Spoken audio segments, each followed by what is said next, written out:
Hello, guys. Welcome, everybody, to Purple Haze Podcast. I am your lovely host, Isaac here. So now it's on to week 4 against the Vikings.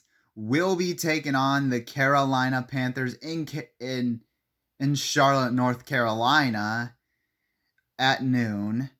So basically, this is going to be basically a must win. Actually, this is more than just a must win. In order for the season to get back on track, the Vikings are going to have to win more than this. They're going to have to win against the Chiefs, the Bears and the 49ers and this game too as well in order to just go 4-3.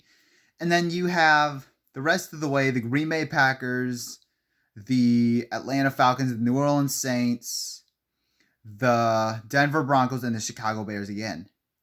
So that means you have to go on a huge winning streak in order to get there. You have to go on at least on an so you're basically looking at a 4-game winning streak, if not there. But I mean basically you're gonna have to go on a big winning streak. But maybe the most win streak that I would say is the Vikings, if they're gonna have to be good, they're going to have to beat the Panthers, the Chiefs, and the Bears. That's it. I mean, maybe the 49ers, we'll see. That's going to be determined if you go 3-4. It's not as excruciating, but it's something. So you're going to have to win these 3, this one included.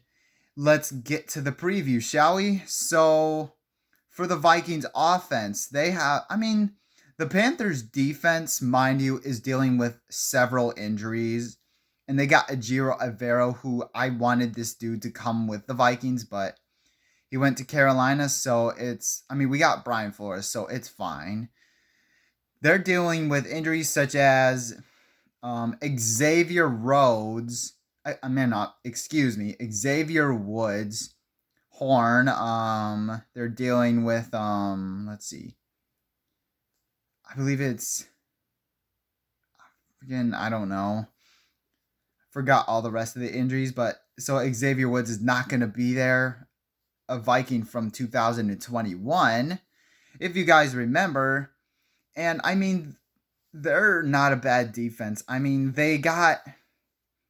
believe they didn't do too bad in their first 2 games.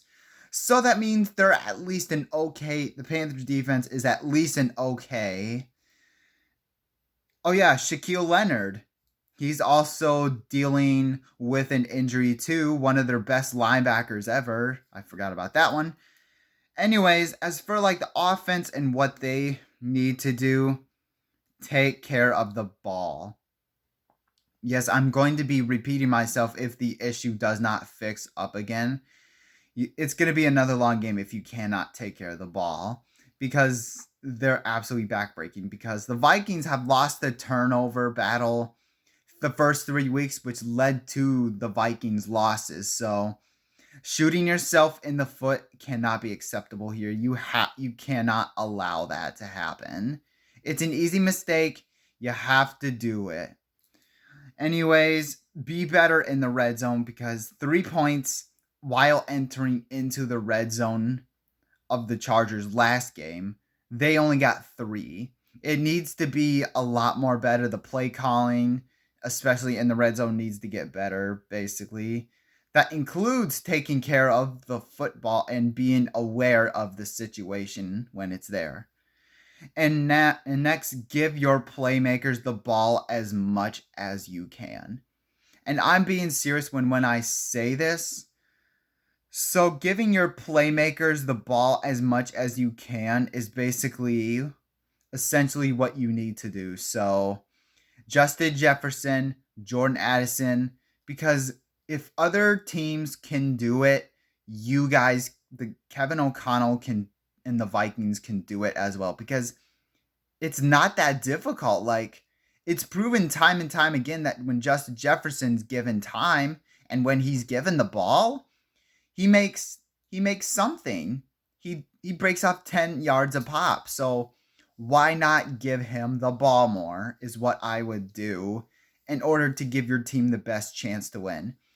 Panther and also the Panther and again, so basically since the Panthers defense has been decimated with injuries, so basically their weakness is going to be the secondary since there's two injured in the Panthers secondary, so you should be able to get the passing game going. I'm not sure what their pass rush is doing since maybe Dalton Reisner is gonna start. So I would suggest passing the ball a lot and also running the ball too, because the Seahawks did a very good job of because they were not very good in the run game on their first two games, I think, if I'm not mistaken. So basically, Alexander Madison is going to have himself a big day today. He did very well against the Chargers. He just needs to follow through against the Panthers. As far as the defense, basically the Panthers are most likely gonna start Andy Dalton, maybe Bryce Young, but you're gonna have to prepare for both quarterbacks in case if it is Bryce Young. So Andy Dalton, he has been I think he's kind of familiar with the Vikings offense by playing them three years in a row. This is the fourth year in a row which we're playing against Andy Dalton, if that is the case. So basically, they also have a good set of their offensive line has some holes basically by signing guards, almost similar to the Vikings, but except not finding consistency. They also got a familiar face, Adam Thielen, who is going to be there too as well. I wish him the best of luck, of course. And they also have a good set of receivers, DJ Chark and I don't know who the other receivers was, but DJ Chark alongside Adam Thielen, they're a good duo, and a solid duo as a matter of fact. And they also got Miles Sanders, who's really not that bad. So as far as I'm concerned, what the defense needs to do, someone needs to step up in the four rush, because the four rush has been terrible last year. They have the bottom 5 pressure rate in that top four in the 4-man rush. So basically, and that starts with pressuring Andy Dalton, because once you pressure Andy Dalton, you got to put pressure because against Justin Herbert, he had nothing but time, and once he had time, the receivers then the secondaries left hanging out to dry. So you need to put as much pressure as you can, and that is putting Jonathan Bullard in for Lowry, because Jonathan Bullard has made a bigger impact than Dean Lowry has. I'm super serious when I say that. Basically we saw that against the Chargers. He made a bigger impact. So I think Jonathan Bullard needs to go in. Win the turnover battle. That's going to be huge.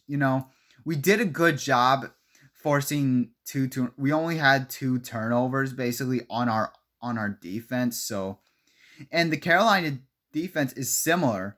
The Carolina's defense has forced 2 turnovers this season, and you're going to need to do the same basically by recovering 2 turnovers yourself. But give more turnovers so your team has more opportunities to win, and your offense too. And limit the big plays, because there's been a ton of big plays that the Vikings have allowed, and of course that comes with all sides of the defense cooperating, the secondary and the pass rush getting there and all that stuff. That means zone coverage. You need to kind of limit the zone coverage. You can do some of it, but in key situations, you can't allow as much of a cushion to the receivers as you want, because they're really solid if they're allowed to. As far as the coaching for the Minnesota Vikings, do what you have to do on offense to keep up what has been working, because the first 3 games that has been an issue, and passing down the middle for the first 3 games has worked. And guess what? The Carolina Panthers are dealing with key injuries on offense, especially in the secondary. you need to make more deep throws as much as you can. And if that and once you continue doing it, you're giving yourself a best chance to win. So it's a battle of the 0-3. Who's going to get the first win? I mean, my score prediction, I don't know. The Vikings better dominate in this one to show that they are a good team.